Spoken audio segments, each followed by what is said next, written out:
हाल ही में सांख्यिकी एवं कार्यक्रम क्रियान्वयन मंत्रालय भारत सरकार ने एक ई सांख्यिकी पोर्टल यानी ई स्टैटिस्टिक पोर्टल लॉन्च किया है।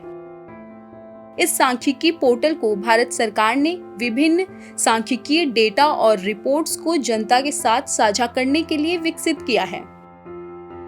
इस पोर्टल के माध्यम से विभिन्न सरकारी विभागों और एजेंसियों द्वारा एकत्रित की गई सांख्यिकीय जानकारी को एक स्थान पर उपलब्ध कराया जाता है। इस पोर्टल का उद्देश्य डेटा की पारदर्शिता बढ़ाना और नागरिकों, शोधकर्ताओं, नीति निर्माताओं और अन्य संबंधित हितधारकों को आसानी से सटीक और अपडेटेड जानकारी प्रदान करना है। ये सांख्यिकी पोर्टल के लाभ की बात करें तो पहला, डेटा तक आसान पहुंच। विभिन्न क्षेत्रों से संबंधित सांख्यिकीय डेटा एक ही स्थान पर उपलब्ध होता है, जिससे उपयोगकर्ताओं को डेटा तक पहुंचने में आसानी होती है। दूसरा, अपडेटेड इंफॉर्मेशन।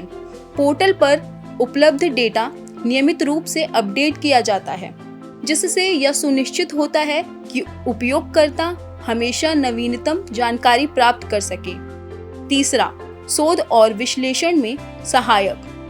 शोधकर्ता और विश्लेषक विभिन्न रिपोर्ट्स और डेटा सेट का उपयोग करके अपने अध्ययन और अनुसंधान कार्य को सटीक रूप से कर सकते हैं। चौथा, नीति निर्माण में सहायक। नीति निर्माता पोर्टल से प्राप्त डेटा का उपयोग करके नीतियों को अधिक प्रभावी और डेटा संचालित बना सकते हैं। इस सांख्यिकी पोर्टल पर उपलब्ध डेटा के प्रकार। पहला, जनगणना डेटा। दूसरा, स्वास्थ्य से संबंधित आंकड़े। तीसरा, कृषि और खाद्य सुरक्षा डेटा। चौथा, शिक्षा से संबंधित आंकड़े। पांचवा, श्रम और रोजगार डेटा। छठा, आर्थिक और वित्तीय आंकड़े। सातवां, सामाजिक और जनसांख्यिकीय आंकड़े। इस पोर्टल का उपयोग करके उपयोगकर्ता विभिन्न रिपोर्ट्स को डाउनलोड भी कर सकते हैं और आवश्यकता अनुसार उनका उपयोग कर सकते हैं।